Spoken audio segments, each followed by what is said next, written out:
राधे श्याम को टिकट दी, जिसने 40 साल तक कांग्रेस में मजे लिए, उसके बाद बीजेपी का कमल का फूल। राजकुमार गौड़ साहब मेरे बड़े भाई हैं और बड़े संजीदा इंसान। जनता ने उन पर जो भरोसा व्यक्त किया, उन्होंने पूरी भरसक कोशिश करी है 4.5 साल में उसे निभाने की। काम हुआ है, नजर आ रहा है। ये ठीक है कि मेडिकल कॉलेज के लिए केंद्र का हिस्सा 60% था, जिसमें निहाल चंद जी ने भी खूब भागदौड़ करी, केंद्रीय मंत्री ने, लेकिन राजकुमार गौड़ ने भी उस मेडिकल कॉलेज का काम पूरा करवाने में राजस्थान स्तर पर कोई कमी नहीं। राजकुमार गौड़ सकारात्मक सोचता है, काम होना चाहिए, टालने की स्थिति मुझे नजर नहीं आई भी किसी काम को टाल दे। ये होता रहे हैं, बहुत से लोग कुछ कहते हैं, जब बाजार में निकलते हैं कोई कह रहा है जी ये हो रहा है वो हो रहा है। ये क्या है, राजनीति में आदमी सबको संतुष्ट नहीं। गौड़ व्यक्तिगत बड़ा संजीदा आदमी है, भले आदमी है, अच्छे। मैं तो उनको ब्राह्मण देवता कहता हूँ और मेरे बड़े भाई हैं, मैं उनकी कोई आलोचना नहीं। अब हमारे यहाँ प्रोफेसर केदार बड़े नेता रहे, उन्होंने एक सिंगल ईंट नहीं लगाई गंगानगर में, लेकिन जब भी चुनाव होते थे कहते थे मैं राधे श्याम को अंदर करा दूंगा, और लोग नेगेटिव वोट देके उसे जिता देते थे। कभी कभी काम नहीं किया। ऐसे नेता भी देश के, राजस्थान के गृह मंत्री रहे, वो मेरे लिए आदरणीय है। मैं सुनील पूनिया और आप सभी का स्वागत है एक बार फिर से आपके अपने चैनल। हमारे साथ राजकुमार जी सोनी हैं, वो हमारे साथ मौजूद हैं। लगातार लगभग 40 सालों से सक्रिय कार्यकर्ता की तरह एक भूमिका निभा रहे हैं भारतीय जनता पार्टी में। एक जो 2023 में विधानसभा चुनाव होने हैं, उनकी भाजपा की टिकट की जता रहे हैं और कहीं ना कहीं मजबूत दावेदार भी इनको माना जा रहा है। अभी हमारे साथ मौजूद हैं, हम इनसे बातचीत करेंगे। सबसे पहले तो एपीपी लाइव की इस कार्यक्रम में आपका बहुत बहुत स्वागत है राजकुमार जी सोनी साहब। आपका भी स्वागत है छोटे भाई अश्विनी पूनिया जी। मैं तो आपके कार्यक्रम में एक दिन पहले भी शामिल रहा था जी। और आपका ये एपीपी लाइव जो चैनल है आपका बहुत अच्छा काम कर रहा है। उस दिन भी आपने जन समस्याओं को लेकर, नगर परिषद की समस्याओं को लेकर एक कार्यक्रम किया था जी। तो उससे जनता में एक अच्छा संदेश गया था जी। और मेरी तरफ से आपको गुड और बेस्ट विशेज है कि आप लगातार यूं ही काम करते रहे, क्योंकि आप युवा हैं और अनुभवी हैं। युवा होने के साथ अनुभव आ जाना ये बहुत बड़ी बात है। जी जी धन्यवाद। सोनी जी, अपने बातचीत कर लेते हैं। अभी 2023 को चुनावी साल माना जा रहा है, लगभग 6-7 महीने बाद विधानसभा के चुनाव है। ऐसे में आप एक भाजपा की टिकट की एक बड़ी दावेदारी पेश कर रहे हैं, क्या कुछ वर्तमान में आपकी तैयारियां चल रही है? पूनिया जी, हम संगठन के लोग हैं जी। और पिछले 40 सालों से संगठन का दिया हुआ प्रत्येक कार्य कर रहे हैं। उसके लिए जनता से मिलना, लोगों के सुख दुख में जाना, विवाह समारोह में जाना, अस्पताल में जाना, कहाँ जहाँ भी हो, जनता के लिए सदैव लड़ते रहे हैं, संघर्ष करते रहे हैं, जेलें काटी हैं, झंडे लगाए हैं, दरियां बिछाई हैं। 2 बार अयोध्या में कार सेवा में गया हूँ, एकता यात्रा में मुरली मनोहर जोशी के साथ वहाँ कश्मीर के लाल चौक पे गए हैं। तो वर्षों से हमने कभी ये नहीं सोचा अभी हम चुनाव को लेकर तैयारी कर रहे हैं और लास्ट वाले 6 महीनों में जनता से मिल रहे हैं, ये रामा श्यामा कर रहे हैं या लोगों के सुख दुख में, विवाह समारोह में जाने का समय बढ़ा दिया। ये काम निरंतरता से पिछले 40 साल से लगातार जारी है। जनता से संपर्क, पार्टी ने मौका नहीं दिया। पार्टी अब की लगता है मेरे को, मेरी नेता का मुझे आश्वासन है, तो अगर पार्टी मौका देगी तो निश्चित तौर पर बेहतरीन परफॉर्मेंस करेंगे और जनता को अच्छे नतीजे आएंगे, बढ़िया काम करके दिखाएंगे। ये हमारा एक लक्ष्य रहता है।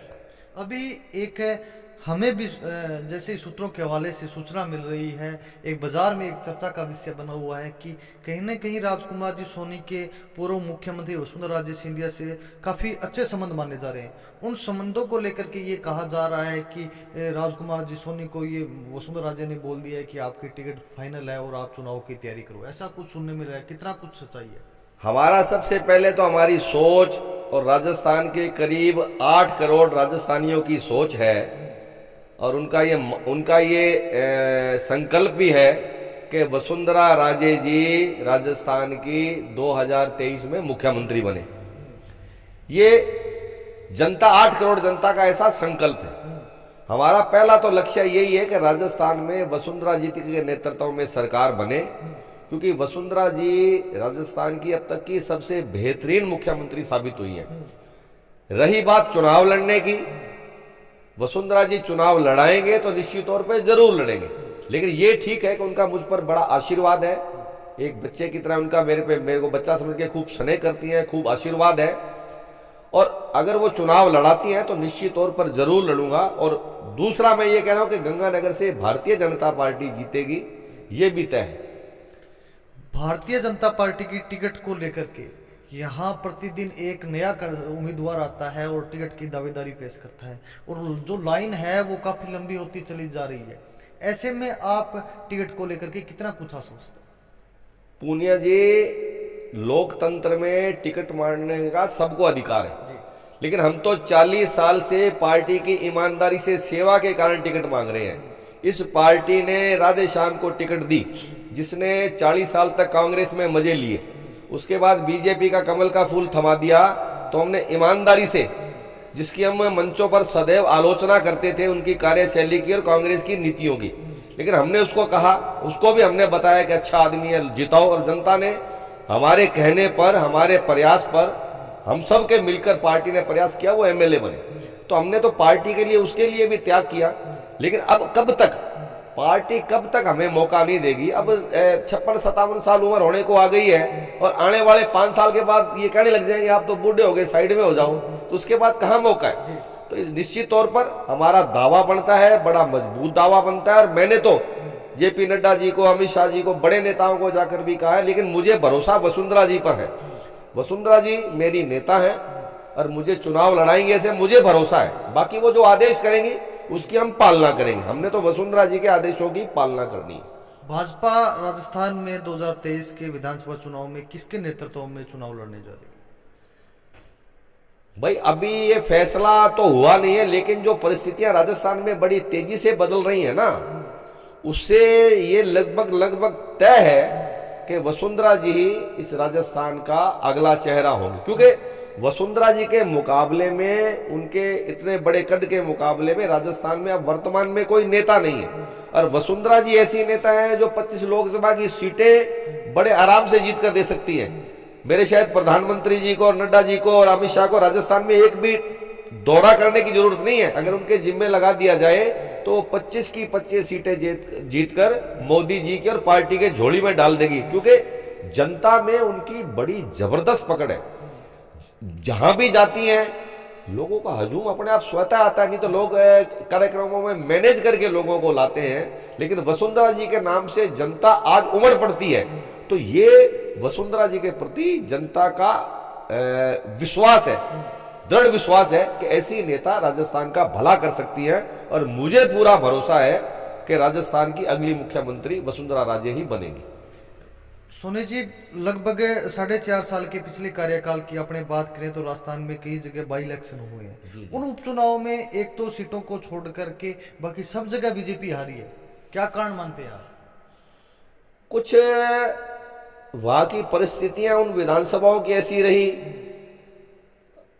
और दूसरा वहां का जो नेतृत्व था पार्टी का, वो लोग ठीक ढंग से इन चीजों को नहीं बैठा पाए, समीकरणों को नहीं बैठाए जीत के। क्योंकि चुनाव जीतने के लिए कुछ समीकरण भी साधने पड़ते हैं, तो उनमें कहीं ना कहीं कमी रही है। लेकिन पार्टी ने उसके बाद लगातार कोशिश की है। जिन क्षेत्रों में पार्टी उपचुनाव नहीं जीत पाई, पार्टी का ये प्रयास रहा है कि वहां क्या कमियां रह गई उनको संगठन ने दूर करने का प्रयास किया है, और फ्यूचर में वहां पार्टी अच्छे मार्जिन से जीतेगी। अब पार्टी ने प्लान बनाया, राजस्थान की 30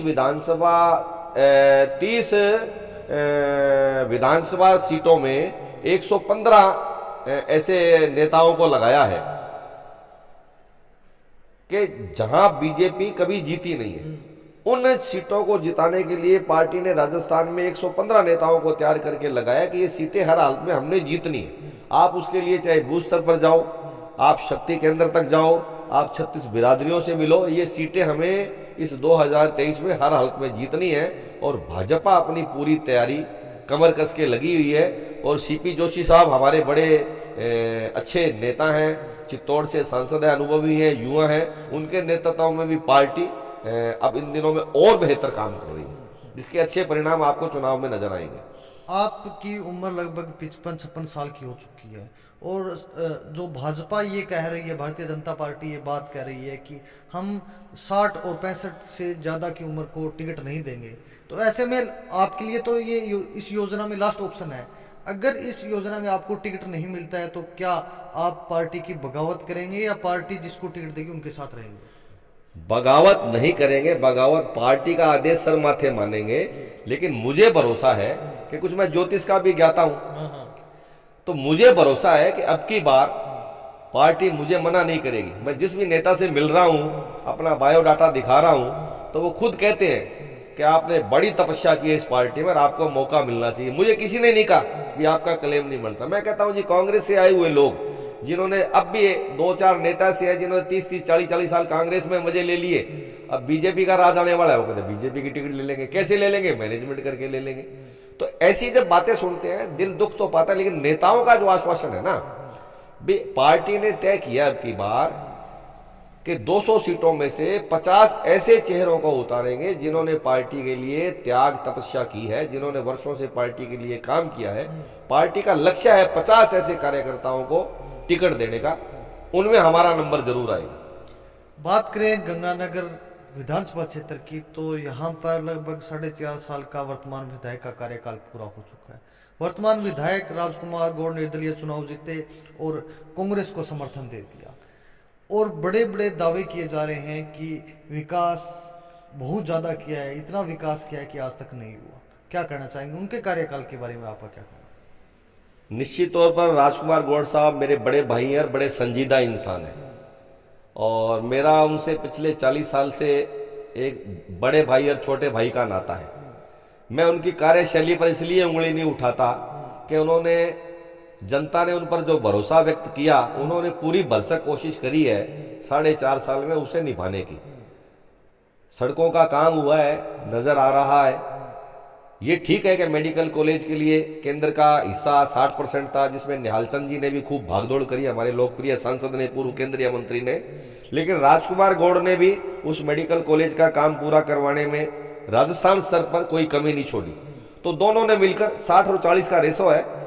सबसे बड़ा क्या होता है कि जब चावल बन रहे हो तो एक दाना उठाकर देखा जाता है कि चावल कच्चे हैं या पक्के हैं। हम तो ये देख रहे हैं कि राजकुमार गौड़ सकारात्मक सोचता है, काम होना चाहिए, टालने की स्थिति मुझे नजर नहीं आई भी किसी काम को टाल दे। ये ठीक है, बहुत से लोग उन पर आज भी उंगलियां उठा रहे हैं, बहुत से लोग कुछ कहते हैं, जब बाजार में निकलते हैं कोई कह रहा है जी ये हो रहा है वो हो रहा है। ये क्या है, राजनीति में आदमी सबको संतुष्ट नहीं कर सकता। अब कई बार गिलास भरा हुआ, कोई कहते हैं आधा भरा हुआ है, कोई कहते हैं आधा खाली है, तो ये आदमी की सोच है। लेकिन मेरा ये मानना है कि राजकुमार गौड़ व्यक्तिगत बड़ा संजीदा आदमी है, भले आदमी है, अच्छे। मैं तो उनको ब्राह्मण देवता कहता हूं और मेरे बड़े भाई हैं। मैं उनकी कोई आलोचना इसलिए नहीं करता कि उन्होंने, अब हमारे यहाँ प्रोफेसर केदार बड़े नेता रहे, उन्होंने एक सिंगल ईंट नहीं लगाई गंगानगर में, लेकिन जब भी चुनाव होते थे कहते थे मैं राधे श्याम को अंदर करा दूंगा, और लोग नेगेटिव वोट देके उसे जिता देते थे। कभी काम नहीं किया। ऐसे नेता भी देश के, राजस्थान के गृह मंत्री रहे, वो मेरे लिए आदरणीय है, श्रद्धेय उनके। मैं केदार जी की आलोचना नहीं कर रहा हूं, लेकिन इन्होंने काम तो कर ही रहा है ना, काम करता है। अब सरकार कितना बजट देती है, कब देती है, कहां देती है, लेकिन आदमी काम करता हुआ नजर आता है। तो ये देखा जाएगा काम करता हुआ नजर आ रहा है। अब कुछ काम छूट गए होंगे तो जनता चाहेगी, ये जनता के हाथ में है। क्यों कि किसी भी विधायक की परफॉर्मेंस को आंकलन करना और उसके नंबर देना, ये जनता का काम है। अब दोबारा जब विधानसभा चुनाव आएंगे, गौड़ साहब मैदान में होंगे, तो जनता बटन दबा के फैसला कर देगी ना उनके कामों का। करेगी कि नहीं करेगी? जनता को लगेगा कि बड़ा शानदार काम किया तो जनता बटन दबा के जिता देगी, और जनता को लगेगा यार काम तो नहीं, काम तो किया, कहीं और गड़बड़ थी। जनता को, मैं तो मेरा वोट बीजेपी को देता हूं। मेरा वोट, मेरे परिवार का वोट, मेरे समर्थकों का वोट, मेरे मिलने वालों के वोट, वो कमल के फूल को गए, तो हमने वोट तो देना नहीं। लेकिन गौड़ साहब के कामों का फैसला जनता करेगी, ये मेरा कहना उनके बारे में। वर्तमान में जो सभापति हैं वो कांग्रेस से आते हैं, ऐसे में सभापति के कार्यकाल के बारे में आपका क्या कहना है?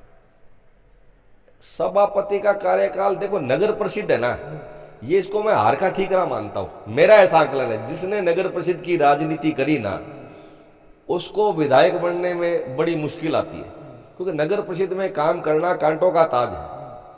क्योंकि आप देख लो, जब बारिश का मौसम आएगा तो ये जो गरीब बस्ती वाले लोग हैं जो गड्ढों के आसपास बैठे हैं वो रोने शुरू हो जाते हैं कि हम डूबेंगे। तो गंगानगर में बारिश आने का, पानी निकालने का स्थायी समाधान पिछले 40-50 साल से कोई नहीं करवा पाया। जिन जिन के पास मौका रहा, चाहे वो एमएलए बने, चाहे यूआईटी चेयरमैन बने, चाहे नगर परिषद के चेयरमैन बने, स्थायी समाधान नहीं है। पानी आ गया, शहर डूबने वाला है, कभी सेना ने पानी निकाल दिया, कभी किसी ने निकाल दिया, लोग डूब गए, लोगों के मकान गिर गए, लोग मुआवजे के लिए रोते फिरते हैं। लेकिन इसका स्थायी समाधान कौन निकालता? विधायक निकालता है, यहाँ का प्रभारी मंत्री निकालता है, यहाँ नगर परिषद का चेयरमैन निकालता है और नगर परिषद का सभापति निकालता है। इन लोगों का काम होता है कि गंगानगर में बारिश के पानी का, बारिश आए और 5 मिनट में शहर में पानी निकल जाए, ऐसी व्यवस्था हो सकती थी। होती कब है? जब आदमी की दृढ़ इच्छा शक्ति हो। आदमी दृढ़ संकल्प करे। लोग तो हिमालय पर चढ़ गए ना यार, हिमालय पर्वत पर पहुंच गए। ये तो पानी निकालना कोई बहुत बड़ा काम थोड़ी है, सरकार से पैसा लेकर निकाला जा सकता है ना। लेकिन दृढ़ इच्छा शक्ति का परिचय इस विषय पर किसी भी नेता ने आज तक नहीं दिया। इस मामले में मेरी ये राय है। आगामी विधानसभा चुनाव की आप लगभग तैयारी कर रहे हैं। क्षेत्र भाजपा पर, भारतीय जनता पार्टी आप पर विश्वास करती है, आपको टिकट मिलती है, तो क्षेत्र में आप विधानसभा क्षेत्र में जाएंगे तो किन मुद्दों को लेकर के जाएंगे? मैं तो एक तो क्या है कि लोगों का जीवन स्तर सुधारना चाहते हैं। एक्चुअली में गंगानगर में लोग क्या है, सड़क और नाली पर वोट ले रहे हैं। भाई आपकी सड़कें बना देंगे, आपकी नालियां बना देंगे, इंफ्रास्ट्रक्चर बदल देंगे। मैं कहता हूं लोगों को ऐसा नया प्लान मिलना चाहिए, लोगों के सामने कुछ ऐसी नई चीज आनी चाहिए ताकि लोग अपना जीवन स्तर भी सुधारें। सबसे पहले तो ये होगा कि प्रत्येक वार्ड के अंदर डिस्पेंसरियां खोली जानी चाहिए, ताकि लोगों को, अब रात को कोई बीमार हो जाता है तो मेरे से टेम्पो नहीं मिलता जो भागकर हॉस्पिटल तक जाए। तो ऐसा मेरा मानना है कि 65 वार्डों में सरकार को ऐसा प्लान बनाकर देना चाहिए कि वहां चिकित्सा और शिक्षा, दो चीजें प्रत्येक वार्ड में उन वार्ड के लोगों को मिले। और स्कूल तो स्कूल टाइम में ही खुले, लेकिन जो हेल्थ से संबंधित छोटी छोटी जो डिस्पेंसरियां प्रत्येक वार्ड में बने, वो 24 घंटे तक काम करे, चाहे उनमें प्राइवेट लोगों को रखा जाए। सरकार के पास अगर इतने संसाधन नहीं है तो चाहे वार्ड के लोग मिलकर करें, हम सब लोग मिलकर। मेरा ऐसा मानना है, क्योंकि अगर हम लोगों का जीवन स्तर में, लोगों को निरोगी काया देंगे, लोगों को अच्छी शिक्षा मिलेगी। और दूसरा मैं ये चाहता हूं कि गंगानगर नशा मुक्त होना चाहिए। मेरा ऐसा मानना है, गंगानगर में नशा है ना, वो कौन बेच रहा है, कैसे बेच रहा है, रोज शिकायतें देखते हैं, रोज अखबार बड़े पड़े हैं, रोज सोशल मीडिया में आ रहा है। इन चीजों से लोगों को निजात मिलनी चाहिए। नशे से लोग बचेंगे तो युवा पीढ़ी निश्चित तौर पर अच्छा काम करेगी, लोगों को चिकित्सा सुविधा मिलेगी तो लोगों का स्वास्थ्य ठीक रहेगा, लोगों को अच्छी शिक्षा मिलेगी तो ये रहेगी। और चौथा, रोजगार के साधन उपलब्ध करवाए जाने चाहिए, मेरा ऐसा मानना है। एक बात और गंगानगर में छूट गई कि गंगानगर में 555 करोड़ रुपए का सीवरेज डाला जा रहा है। सीवरेज में जितनी गड़बड़ी और पैसों का बंदर बांट हुई है, गंगानगर की जनता, हम रहेंगे नहीं रहेंगे पता नहीं, ईश्वर को पता है, लेकिन आने वाले समय में ये पीढ़ी इस सीवरेज को लेकर रोएगी। सारा शहर सड़ांध मारेगा, इतना घटिया काम हुआ है। और जो अब तक हुआ है, सीवरेज के शुरू नहीं होने से, एसटीपी प्लांट नहीं बनने से, वो सीवरेज सारा मिट्टी हो गया जो पुराने वाला था। नया अभी पूरा शहर में डला नहीं है, कब शुरू होगा, क्या होगा, ये सारी चीजों को प्रायोरिटी पर लेकर, क्योंकि ये शहर से जुड़ा हुआ विषय है, सीवरेज जो है, इसको प्रायोरिटी पर लेकर राज्य सरकार को और जनप्रतिनिधियों को कराया जाना चाहिए था। जैसे मेडिकल कॉलेज की वॉच करके उसको रात दिन देखते रहे, सांसद महोदय देखते रहे, विधायक महोदय देखते रहे, सरकार देखती रही, वैसे ही सीवरेज के सिस्टम को जांचा जाना चाहिए था। आज जहां जहां सीवरेज लगा है वो बैठ गया है, उस पर वो पैच लगा देते हैं, जैसे सीवरेज बैठता है पैच लगा देते हैं। तो हर गली के हर सीवरेज पे पैच लगे हुए गली में। और मेरे ये पास पीछे नेहरा नगर है, मैं आपको अभी ले जाकर दिखाता हूं कि सीवरेज का जो पानी है, लोगों ने सीवरेज जोड़ दिए, अपने घरों के सिस्टम उसमें जोड़ दिए सीवरेज में, वो पानी बाहर आ जाता है। आपको ऐसे लगेगा इतनी बदबू है, इतने मच्छर है, लोगों का जीना मुहाल है। एक छोटे से पार्ट में, ये जो नेहरा नगर के आसपास है, आनंद विहार है, ये पूरी एरिया है, डाल कॉलोनी वगैरह, इनमें देखो सीवरेज से एक छोटे से पार्ट का उदाहरण बता रहा हूं कि आज इस पार्ट का ये हाल है, तो उसके बाद क्या होगा। तो इसके अंदर जो भारी भ्रष्टाचार हुआ है, मैं तो यहाँ BL सोनी साहब गंगानगर में DG ACB आए थे, मेरे पुराने मित्र हैं, भाई हैं, रिश्तेदार, उनको भी मैंने कहा था, मैंने कहा इन चोरों को पकड़ा जाए, अरे इन्होंने जो माल खाया है वो उसको गरल करवा के वापस रखवाया जाए, होना चाहिए ऐसा। जब तक ये, अगर आप ऐसे अच्छे कामों के लिए जो आने वाले 100 साल के लिए जुड़ा हुआ मसला है उसको आप गंभीरता से नहीं लेते तो कौन लेगा। तो ये सारी चीजें के ऊपर गंभीरता से काम होना चाहिए था, उस पर नहीं हुआ, ये जरूर है। लेकिन हम ये चाहते हैं जब आगे बीजेपी की सरकार बनेगी, निश्चित है, तो इन सारी चीजों को ठीक कराएंगे और जिन लोगों ने माल खाया है उनको उल्टी जरूर कराएंगे, ये तय है। वो तो या जेल जाएंगे, माल तो देंगे लेकिन वो जेल के पीछे बैठे होंगे, उनको छोड़ा नहीं जाएगा ऐसे डाकुओं को। चलिए, क्षेत्र के तमाम लोग आपको देख रहे हैं, अंतिम रूप से क्या संदेश देना चाहेंगे आप?